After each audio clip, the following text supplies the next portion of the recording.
Now we're going to talk about how to synthesize our benzene derivatives using our directing effects. And to do that, you have to understand all the rules that I have gone over in the notes. Please go look over those notes and understand those concepts before watching this video. After you've looked over the notes and taken a good understanding of those concepts, this is a good video to watch.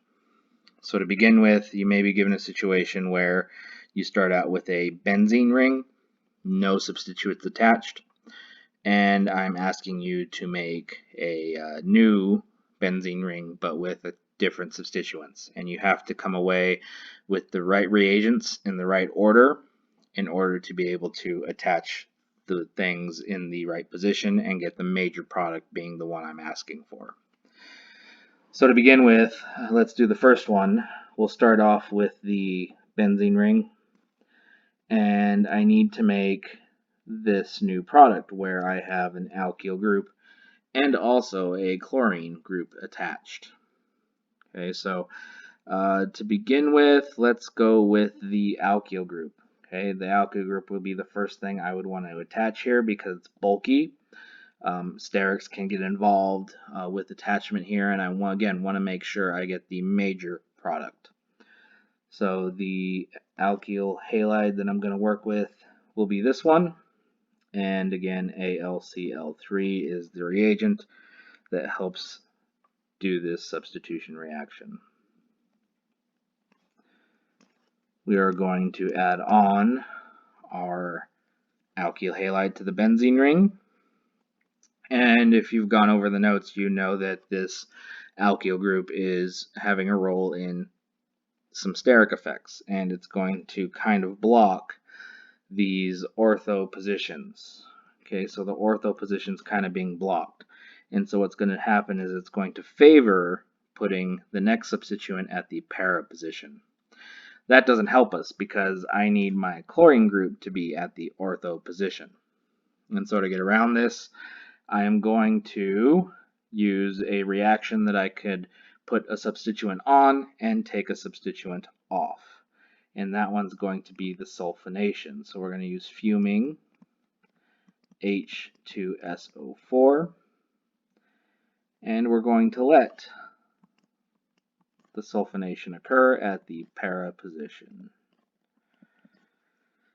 Alright, so the sulfonation happened at the para position. Now if I was to do another reaction and say I'm doing a chlorination,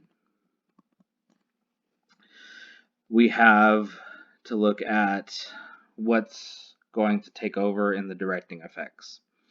And so the sulfonation, that sulfur group, is actually a deactivating group, and so it's going to take a step behind the activating group, which is our alkyl group that's attached. The alkyl group's still favoring ortho and para.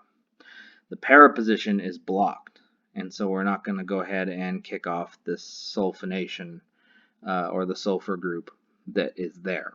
So the only available positions are these ortho positions. Okay, and these ortho positions, again, they're still blocked by steric effects, so this reaction is going to be slow. However, it's going to happen in a major product, even though it's slow. So we're going to go ahead and put a chlorine group at that ortho position. We still have this SO3H attached at the para position to the alkyl group. We're pretty close to having our final product made. The last thing we have to do is remove that sulfur group, and to do that we use dilute H2SO4, and it reverses the sulfonation reaction, and we end up with our desired product. Okay, and this will be a major product. Okay, you could say that there's small amounts of other things being made, which is true, but we were able to make the final product be major in what we wanted it to be. This bottom one we're going to do as well. So you could see here that we're trying to put a chlorine group on and a nitro group onto the benzene. and they are meta to each other. So that's going to be something that plays a role in how we figure out the order that we need to attach these.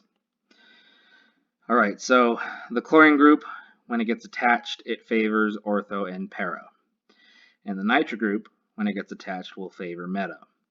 Because of this, I'm going to go ahead and attach the nitro group first.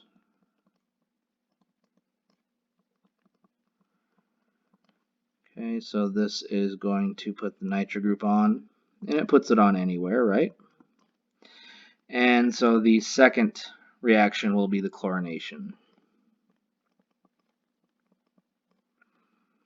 Now remember, the nitro group favors meta, so we're going with the major product, and our product will be the one that we desire up at the top.